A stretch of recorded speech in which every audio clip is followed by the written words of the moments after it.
Well, let's speak to Ed Augustin then on the programme. He is a correspondent based in the Cuban capital. Ed, look, you were yourself at that rally earlier on today. You were speaking, obviously, to Cubans there. So just give us a sense of the mood and what struck you particularly about what you saw.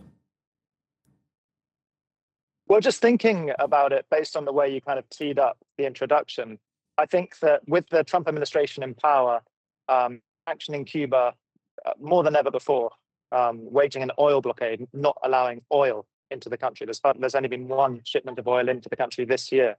The kind of race, class, and imperial dynamics behind this on Workers' Day is really clear for a lot of Cubans to see, right? I mean, you've got an increasingly black population in Cuba, because in recent years, richer and therefore whiter Cubans have migrated.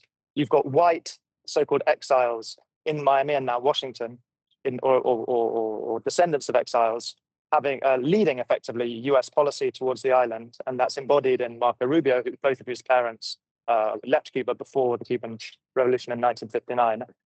And that former oligarchy driving a policy which is directly and purposely crushing wages of people on the island, particularly people who work on the state. So if you want to take like a classic labor analysis, you've got it all there. You've got race, class, and empire all going on. And a lot of that is reflected from the conversations I had earlier. You know, like the government or the regime's slogan, if you prefer, this year was Cuba se defiende, Cuba defends itself.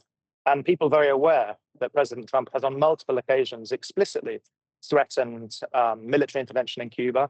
And he said he could take Cuba, he could do what he wanted with it the other month. This is a colonial discourse. This is annexationist. And of course, Cubans know the history that the United States made great attempts to annex Cuba over 100 years ago. And so a lot of those dynamics on play. I would say though that the turnout this year is markedly smaller than I've ever seen it before in Cuba. Partly because the government is less popular, and partly because that oil blockade means that even if you want to come, how are you going to get there?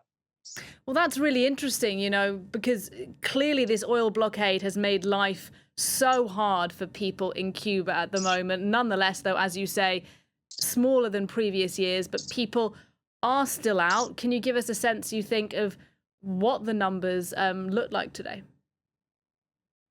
I haven't been trained to properly calculate numbers at events like some journalists are, but I'd be surprised if there are over 100,000 people today. And I think it's credible that in bygone years there were many hundreds of thousands. It's been reported by agencies before that in the time of Fidel Castro there was 1 million, perhaps slightly lower than 1 million people. So way lower than before. I think one thing I'd add very quickly is that the Cuban government has lost a huge amount of popularity in recent years because living standards ascended so much. However, the people I spoke to today emphasized that they were out not in the first place to support the government, but to support their country. And if their country is indeed invaded by the United States, the message I got from people who are out today is that they'd fight.